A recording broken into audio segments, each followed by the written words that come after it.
ನಾರಾಯಣಂ ಸುರಗುರುಂ ಜಗದೇಕನಾಥಂ ಭಕ್ತಪ್ರಿಯಂ ಸಕಲಲೋಕನಮಸ್ಕೃತಂ ಚ ತ್ರೈಗುಣ್ಯವರ್ಜಿತಮಜಂ ವಿಭುಮಾದ್ಯಮೀಶ್ಯಂ ವಂದೇ ಭವಗ್ರಮರಾಸೋಸಿದ್ಧವಂದ್ಯಂ ನಾರಾಯಣಂ ನಮಸ್ಕೃತ್ಯ ನರಂ ಚೈವ ನರೋತ್ತಮಂ ದೇವೀಂ ಸರಸ್ವತೀಂ ವ್ಯಾಸಂ ತತೋ ಜಯಮುದೀರಯೇತ್.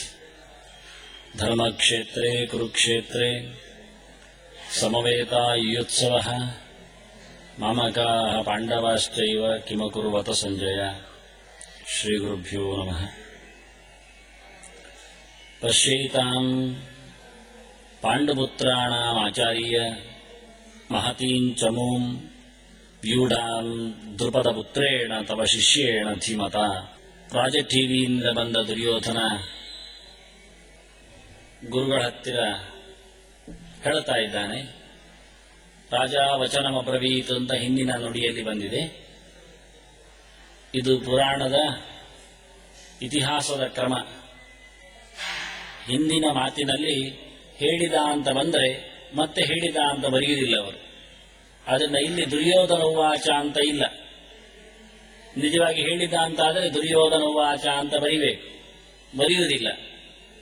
ಹಿಂದಿನ ಗೆರೆಯಲ್ಲಿ ಹೇಳಿದ ಅಂತ ಹೇಳಿ ಆಯ್ತಲ್ಲ. ರಾಜ ವಚನಮಬ್ರವೀತ್. ಏನು ಹೇಳಿದ? ಅವನು ನೋಡಿಯೇ ಗಾಬರಿಯಾಗಿಯೇ ಓಡಿ ಬಂದು ಹೇಳಿದ್ದು. ಆದ್ರಿಂದ ನೋಡಿ ಅಂತಲೇ ಮೊದಲು ಹೇಳಿದ. ನೀವು ನೋಡಿ, ನಾನು ನೋಡಿ ಗಾಬರಿಯಾಗಿದ್ದೇನೆ. ಪಶ್ಯ ಏತಾಂ ಅಂತಾನೆ. ಎಂಥದು ಅಂತ ನೋಡ್ಲಿಕ್ಕೆ ಹೇಳಲಿಕ್ಕೆ ಗಡಿಬಿಡಿಯಲ್ಲಿ ಇದು ನೋಡಿ ಅಂತ ಹೇಳ್ತಾನೆ. ನಾವು ಕೆಲವೊಮ್ಮೆ ಹಾಗೆ ಆಗುವುದುಂಟು. ಏನು ಅಂತ ಹೇಳಲಿಕ್ಕೆ ಹೇಳುವಾಗ ಗಡಿಬಿಡಿ ಆದರೆ ಅದು ಇದು ಎನ್ನುವುದರಲ್ಲಿ ಮುಗಿಸಿಬಿಡ್ತೇವೆ. ಹಾಗೆ ಇವನು ಸಹ ತುಂಬ ಗಾಬರಿಗೊಂಡಿದ್ದಾನೆ, ಗಲಿಬಿರಿಗೊಂಡಿದ್ದಾನೆ. ಆದ್ರಿಂದ ಇದನ್ನು ನೋಡಿ ಪಶ್ಯೈತಾಂ. ಎಂಥದ್ದು ನೋಡಿ ಹೇಳಬೇಕು? ಅವನು ನೋಡಿರತಕ್ಕಂತಹ ಸೈನ್ಯ. ಆ ಸೈನ್ಯವು ಪಾಂಡವರ ಬಾವುಟದಲ್ಲಿ ನಿಂತಿದೆ. ಹಾಗಾಗಿ ಪಾಂಡುಪುತ್ರಾಣಾಂ ಅಂತಾನೆ. ಇದು ಪಾಂಡವಿನ ಮಕ್ಕಳ ಸೈನ್ಯ. ಕೊನೆಗೆ ಆಚಾರ್ಯರನ್ನು ಕರೀತಾನೆ, ಆಚಾರ್ಯರೇ ಅಂತ. ಪಾಂಡುಪುತ್ರಾಣಾಂ ಮಹತೀಂ ಚಮೂಂ ಪಶ್ಯ ಏತಾಂ. ಇದು ಅಂತಾನೆ. ಇದು ಅನ್ಲಿಕ್ಕೆ ಅದು ನಿಜವಾಗಿ ಇದು ಅಲ್ಲ. ಪಾಂಡವರ ಸೈನ್ಯ ಬಹಳ ದೂರದಲ್ಲಿದೆ. ಅವನ ಸೈನ್ಯ ಅವನ ಪಾಳೆಯದಲ್ಲಿ ಅತ್ಯಂತ ಹತ್ತಿರದಲ್ಲಿದೆ.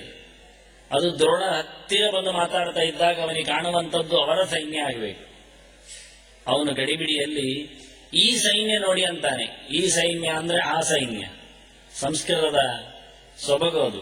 ಆ ಸೈನ್ಯ ನೋಡಿ ಅಂತ ಹೇಳೋ ಬದಲಿಗೆ ಈ ಸೈನ್ಯ ನೋಡಿ ಅಂತ ಹೇಳುತ್ತಾ ಅಷ್ಟು ಅವನು ಗೊಂದಲಕ್ಕೀಡಾಗಿದ್ದಾನೆ ಎಂದು ತೋರಿಸಿಕೊಟ್ರು. ಪಶ್ಯ ಏತಾಂ ಪಾಂಡುಪುತ್ರಾಣಾಂ ಆಚಾರ್ಯ ಮಹತೀಂ ಚಮುಂ. ದೊಡ್ಡ ಮೊತ್ತದ ರಾಶಿಯ ಈ ಸೈನ್ಯವನ್ನೊಮ್ಮೆ ನೀವು ನೋಡಿ ಅಂತ ಹೇಳಿದ.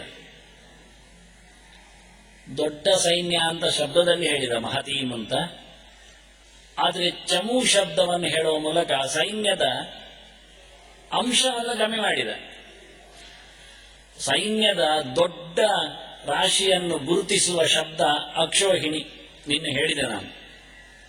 ಅನೀಕ ಶಬ್ದ ಹಿಂದೆ ಬಂದಿತ್ತು. ದೃಷ್ಟ್ವಾತ್ ಪಾಂಡವ ಅನೀಕಂ ಅಂತ. ಅನೀಕಕ್ಕೂ ಅಕ್ಷೋಹಿಣಿಗೂ 10 ಪಾಲು ಹೆಚ್ಚು ಕಡಿಮೆ ಇದೆ. ಅನೀಕ ಅಲ್ಲ, ಅನೀಕಿನಿ. ಅನೀಕಿನಿಯ ನಂತರದಲ್ಲಿ ಅಕ್ಷೋಹಿಣಿ. ಹೀಗಿರುವುದು ಕ್ರಮ. ಸಣ್ಣದು ಅಂದ್ರೆ ಅದಕ್ಕೆ ಪತ್ತಿ ಅಂತ ಕರಿತೇವೆ ನಾವು. ಸಣ್ಣ ತುಕುಡಿ. ಹಿಂದಿನ ಕಾಲದಲ್ಲಿ ಸೈನ್ಯದ ವ್ಯವಸ್ಥೆ ಮಾಡತಕ್ಕಂತಹ ಲೆಕ್ಕದ ವ್ಯವಸ್ಥೆ ಅದು.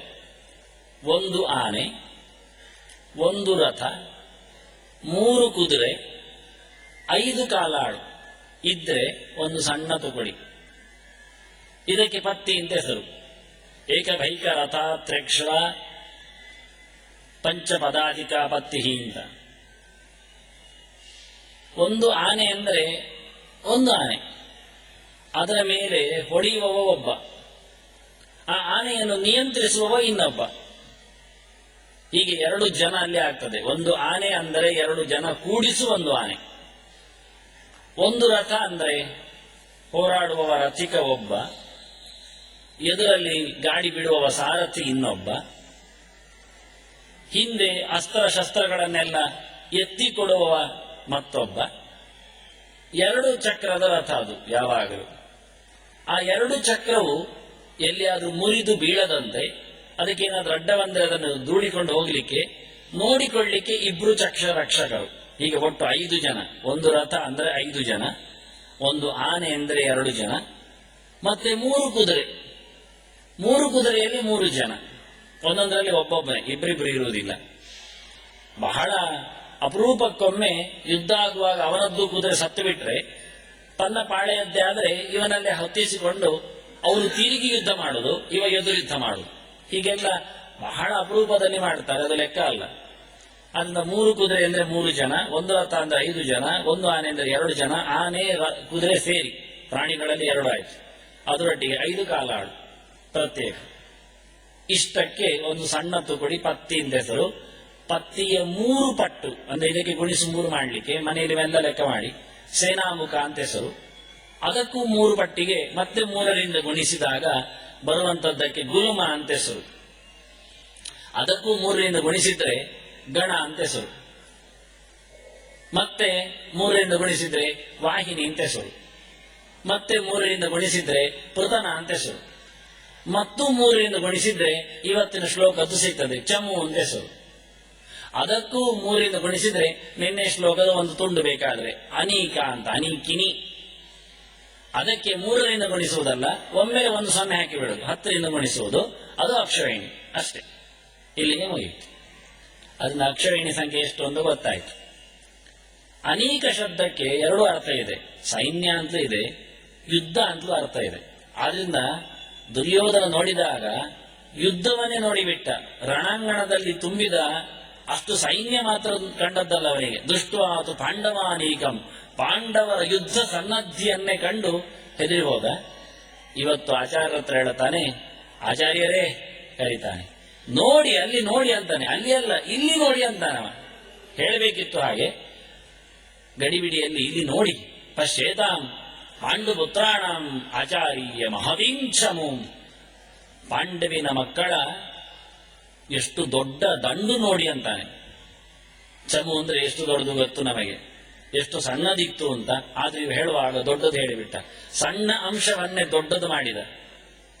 ಅವನಿಗೆ ಅಷ್ಟು ಎದೆಯಲ್ಲಿ ನೋವು ಆಗ್ತಾ ಇದೆ, ಆದ್ರಿಂದ ಹಾಗೆ ಹೇಳಿದ. ನೋಡಿ ಅಂತ ಹೇಳಿ ಚಮು ಶಬ್ದ ಹಾಕಿದ್ದಕ್ಕೆ ಇನ್ನೊಂದು ಅರ್ಥ ಇದೆ. ಎಲ್ಲ ಶಬ್ದಕ್ಕೂ ಅರ್ಥ ಇತ್ತು. ಸೇನಾಮುಖ ಅಂದ್ರೆ ಸರಿ, ಗುಲ್ಮ ಅಂದ್ರೆ ಗುಣ ರಕ್ಷಾಯ ಅಂತ ಧಾತು, ರಕ್ಷಣೆಗಾಗಿರುವಂತದ್ದು ಅಂತ. ಗಣ ಅಂದ್ರೆ ತಂಡ, ಪೃತನ ಅಂದ್ರೆ ವ್ಯಾಯಾಮೆ ಅಂತ, ಭಾರಿ ಜೋರಾಗಿ ಕಸರತ್ತು ಮಾಡ್ತಾರೆ ಅಂತ. ವಾಹಿನಿ ಅಂದ್ರೆ ಜನರನ್ನು ಹೊತ್ತುಕೊಂಡು ಹೋಗ್ತಾರೆ ಅಂತ. ಚಮು ಅಂದ್ರೆ ಆ ಶಬ್ದದಲ್ಲಿ ಒಂದು ಔಚಿತ್ಯ ಇದೆ. ಚಮು ಅಂದ್ರೆ ಅನೀಕ ಅಂದ್ರೆ ಗಲಾಟೆ ಮಾಡುವುದು ಅಂತ ಅರ್ಥ, ಅನಪ್ರಾಣನೆ ಅಂತ, ಯದ್ವಾ ತದ್ವಾ ಚೇಷ್ಟೆ ಮಾಡುವುದು ಅಂತ.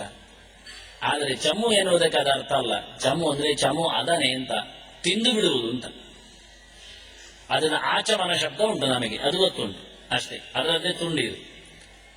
ಆಚಮನ ಅಂದ್ರೆ ನೀರು ಕುಡಿಯುವುದಷ್ಟೇ ಸಣ್ಣ ಮಟ್ಟಿನಲ್ಲಿ. ಇದು ಇಲ್ಲ ಇಲ್ಲಿ ಚಮು ಶಬ್ದವಿರುವುದು. ಚಮು ಅಂದ್ರೆ ಚೆನ್ನಾಗಿ ತಿಂದು ತೇಗುವುದು ಅಂತ ಅರ್ಥ. ಎದುರು ಬಂದವರನ್ನೆಲ್ಲ ಖಾಲಿ ಮಾಡುವುದಕ್ಕೆ ಚಮು ಹೆಸರು. ಅದು ನೀವು ಹೇಳಿದ್ದೀಗ ನನಗೆ ದೊಡ್ಡ ಚಮು ಕಾಣ್ತಾ ಇದೆ ಅಂದ, ಸೈನ್ಯ ಕಾಣ್ತಾ ಇದೆ ಹೇಳಲಿಲ್ಲ. ಅಥವಾ ಅನೇಕ ಕೇಳುವುದಲ್ಲ, ಅವನು ಗಣ ಹೇಳುವುದಲ್ಲ, ನನಗೆ ಅದು ಚಮು ಆಗಿ ಕಾಣ್ತಾ ಉಂಟು, ನಮ್ಮವರನ್ನೆಲ್ಲ ನುಂಗಿ ಹಾಕ್ಲಿಕ್ಕೆ ಹೊರಟಿದೆ ಅಂತ ಇದನ್ನು ಉಲ್ಲೇಖ ಮಾಡಿದೆ. ಅದರಿಂದ ಸೈನ್ಯದ ತುಕುಡಿಯನ್ನು ಹೇಳುವುದರಲ್ಲಿಯೂ ಆ ಶಬ್ದ ಪ್ರಯೋಗದಲ್ಲಿ ಔಚಿತ್ಯ ಇರ್ತದೆ. ಪಶ್ಯೈತಾಂ ಪಾಂಡುಪುತ್ರಾಣಂ ಆಚಾರ್ಯ ಮಹತೀಂಚಮೂ. ಕರಿವಾಗ ಎಡವಟ್ಟು ಮಾಡಿಕೊಂಡವ, ಓ ಆಚಾರ್ಯರೇ ನೋಡಿ ಇಲ್ಲಿ ಪಾಂಡವರ ಸೈನ್ಯ ಅಂತ ಹೇಳಬೇಕು. ಅದರ ಬದಲಿಗೆ ನೋಡಿ ಇದನ್ನು ಪಾಂಡು ಮಕ್ಕಳ ಆಚಾರ್ಯರೇ ದೊಡ್ಡ ದಂಡನ್ನು ಅಂದ. ಪಾಂಡು ಮಕ್ಕಳ ಆಚಾರ್ಯರೇ ಅಂತ ಕರೆದ, ಪಾಂಡವರ ಗುರುಗಳೇ ಅಂತ ಹೇಳ್ತಾನೆ. ಇದೊಂದು ಚಮತ್ಕಾರ. ಅವನು ಹೇಳುವ ರಭಸದಲ್ಲಿ ನೋಡಿ ಇಲ್ಲಿ ಪಾಂಡವರದ್ದು ಗುರುಗಳೇ ಸೈನ್ಯ ಅಂತ ಹೇಳುವಾಗ ನಾವೇನಾದ್ರೂ ಪಾಂಡವರ ಕೊಮ ಹಾಕಿ ಗುರುಗಳೇ ಸೈನ್ಯ ಅಂತ ಹೇಳ್ತೇವೆ. ಅವ ಕೊಮ ಹಾಕಲಿಲ್ಲ. ಪಶ್ಯೈತಾಂ ಪಾಂಡವಪುತ್ರಾಣಾಂ ಆಚಾರ್ಯ ಮಹದೀಂಚಂ ಅಂದ. ಪಾಂಡವರ ಗುರುಗಳೇ ನೋಡಿ ಸೈನ್ಯ ಅಂದ. ಈಗ ಸರಿಯಾಯಿತು. ಪಾಂಡವರ ಗುರುಗಳೇ ಅಂತ ಕರೆದದ್ದು ಯಾಕೆ ಅಂದ್ರೆ, ಇವ ನನ್ನ ಗುರುಗಳು ಅಂತ ಓಡಿ ಬರಲಿಲ್ಲ. ತನ್ನ ಗುರುಗಳು ಅಂತ ಓಡಿ ಬಂದಿದ್ರೆ ಶಿಷ್ಯನಾಗಿ ಬರ್ತಿದ್ದ, ನಮಸ್ಕಾರ ಮಾಡಿ ಹೇಳುತ್ತಿದ್ದ. ರಾಜ ಟಿವಿಯಲ್ಲಿ ಬಂದದ್ದನ್ನು ನಾವು ಗುರುತಿಸಿದ್ದೇವೆ. ರಾಜ ವಚನಮ ಬ್ರವೀತ್ ಅಂತ ದೊಡ್ಡ ಹೋರಾಡುವ ಹಾಗೆ ಬಂದಿದ್ದಾನೆ ದುರ್ಯೋಧನ ಅಂತ. ನನ್ನನ್ನು ಯಾರು ಬಗ್ಗಿಸ್ಲಿಕ್ಕೆ ಆಗುವುದಿಲ್ಲ ಅಂತ ತನಗೆ ಪುಕ್ಕಲು ಬಂದರೂ ಸಹ ತೋರಿಸಿಕೊಳ್ಳದೆ ನಾನು ರಾಜ ಇದ್ದೇನೆ ಎಂದು ಬಂದಿದ್ದಾನೆ. ಆದರೆ ನನ್ನ ಗುರುಗಳು ಅಂತ ಒಪ್ಪಿಕೊಳ್ಳಿಕ್ಕೆ ಅವನಲ್ಲಿ ಕಾಣುವುದಿಲ್ಲ ಇಷ್ಟ. ಯಾಕೆಂದ್ರೆ ನಾವು ನೋಡಿದೆವು ನಿನ್ನೆ ದ್ರೋಣರ ವಾಕ್ಯ ಎಂತದು ಅಂತ. ದ್ರೋಣ ಹೇಳಿದ್ದ, ಪಾಂಡು ಮಕ್ಕಳ ವಿರುದ್ಧ ನನಗೇನು ಮಾಡ್ಲಿಕ್ಕೆ ಆಗುವುದಿಲ್ಲ ಅಂತ. ಆದ್ರಿಂದ ನೀವು ಹೇಳಿದ್ದು ನಿಮಗೆ ಇಟ್ಟಿದ್ದೇನೆ ಅಂದ. ನೀವು ಪಾಂಡವರ ಗುರುಗಳಲ್ಲ, ನೋಡಿ ಸೈನ್ಯ. ನೀವು ಪಾಂಡವರ ಎಂತ ಮಾಡೋದು ಬೇಡ, ಈಗ ಸೈನ್ಯವೇ ದೊಡ್ಡದಾಗಿ ಬಂದಿದೆ ಎಲ್ಲ ಎಂತ ಮಾಡ್ತೀರಿ ಅಂತ. ಈಗ ಸೈನ್ಯದ ಮೇಲೆ ಬೆರಳು ಮಾಡಿ ಪಾಂಡವರನ್ನು ಬದಿಗಿಟ್ಟೇವ. ಯಾಕೆ? ನೀವು ಪಾಂಡವರ ಗುರುಗಳು, ಪಾಂಡವರನ್ನು ಏನು ಹೊಡೆಯುವುದಿಲ್ಲ, ಅವರಿಂದ ನಮ್ಮ ರಕ್ಷಿಸುವುದಿಲ್ಲ, ಅವರ ದಂಡಿನಿಂದ ನಮ್ಮ ಪ್ರಾಣವನ್ನು ರಕ್ಷಣೆ ಮಾಡಿ ಅಂತ ಕೇಳಿಕೊಳ್ಳಿಕ್ಕೆ ಬರ್ತಾ ಇದ್ದಾನೆ.